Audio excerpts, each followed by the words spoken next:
en prie. Merci Madame la Présidente, Madame la Ministre, chers collègues. Par cet amendement, nous proposons la suppression de l'article liminaire qui fixe le solde public pour 2024 à moins 5,8% du PIB. Ce niveau marque un décrochage net et préoccupant par rapport à la trajectoire votée en loi de finances initiale qui anticipait un déficit de 4,4%. Certes, les 10 milliards d'euros d'annulation de crédit ont été présentés comme un ajustement réglementaire conforme à la LOLF, mais chacun ici sait que ces mesures étaient actées avant même le dépôt du projet de loi de finances, ce qui interroge profondément la sincérité des prévisions transmises au Parlement.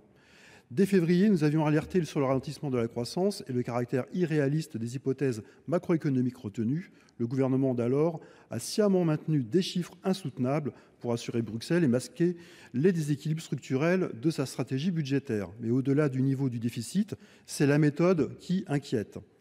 Les ajustements opérés en gestion auraient, à eux seuls, justifié le recours à une loi de finances rectificative, comme ça a été évoqué par certains collègues tout à l'heure.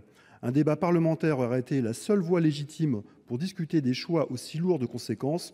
À ce stade, il ne s'agissait plus simplement d'un déficit qui dérapait, mais bien d'un processus budgétaire qui s'affranchissait du cadre démocratique.